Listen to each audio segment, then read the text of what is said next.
Здравствуйте, смотрите в сегодняшнем выпуске. Сердар Бердымухамедов прибыл с рабочим визитом в Сиань. Туркменская делегация приняла участие в работе конференции по изменению климата. Турецких граждан пригласили к голосованию во втором туре президентских выборов и другие новости. Президент Туркменистана Сердар Бердымухамедов прибыл с рабочим визитом в Китайскую Народную Республику для участия в саммите «Центральная Азия-Китай», который состоится в городе Сиань.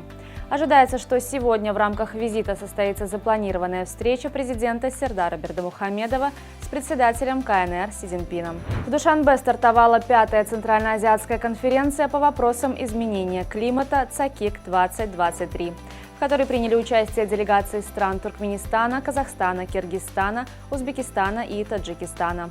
Участники конференции обсудили вопросы предотвращения изменения климата в регионе. 23 июля в недавно образованном поселке Аба-Анаева и Трапа-Кяризек города Аркадак состоятся выборы членов Генгеша.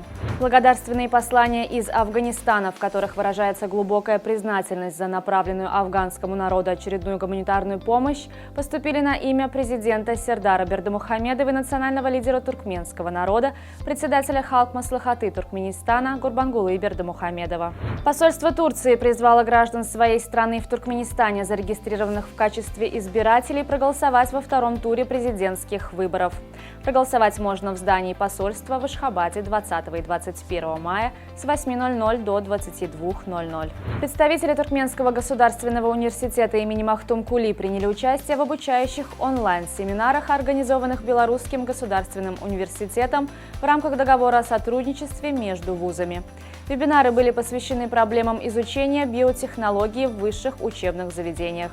В ходе форума стороны также ознакомились с работой профильных подразделений вузов. Обсуждены возможности стажировки молодых специалистов ТГУ на базе Белорусского университета. Российская авиакомпания Nordwind Airlines запустила прямые перелеты из Казани в Тегеран. Это первая российская авиакомпания, связавшая прямым авиасообщением Республику Татарстан с Ираном. Теперь полеты из Татарстана в Иран будут выполняться каждый вторник и пятницу, обратно в среду и субботу.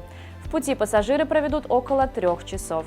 Китай и Казахстан подписали соглашение о взаимном освобождении от визовых требований. Граждане обеих стран смогут находиться на территории другого государства не более 30 дней с момента пересечения границы и до 90 дней за 180-дневный период. Кроме того, были подписаны еще 2 десятка меморандумов и соглашений, включая меморандум о намерениях по созданию культурных центров и соглашение о международных автомобильных перевозках. Манчестер Сити обыграл на своем поле Реал Мадрид в ответном матче 1/2 финала Лиги чемпионов и вышел в финал турнира. Встреча прошла на стадионе City of Manchester и завершилась со счетом 4:0 в пользу англичан. В финале Ман-Сити сыграет с итальянским Интером, который вышел в финал днем ранее, пройдя Милан по сумме 2 матчей. Решающий матч Лиги чемпионов пройдет 10 июня на Олимпийском стадионе в Стамбуле.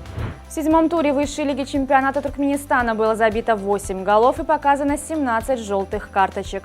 Самая результативная встреча прошла в Мары. Аркадак разгромил Энергетик 5:1.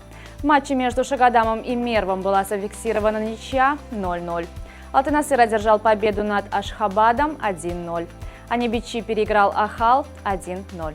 По итогам тура Аркадак набрал 18 очков в 6 встречах и идет первым в турнирной таблице. На второй строчке расположился Алтынасыр, замыкает первую тройку Капедак. В группе аутсайдеров находятся Ахал и Энергетик, в активе которых по 3 очка. В Туркменистане отметили десятилетие Дня массового футбола Азиатской футбольной конфедерации. В честь этого дня на тренировочном поле стадиона Ашхабад в туркменской столице прошел фестиваль футбола, в котором приняли участие около 150 детей. Футбольный праздник проходил в формате игровых заданий. На поле расположились несколько станций, на каждой дети выполняли различные упражнения, играли в футбол. Дети активно принимали участие в эстафетах и играх. На сегодня это все. Желаю вам хорошего завершения дня. Увидимся завтра. И не забывайте, что Туркменпортал – ваш самый надежный источник новостей.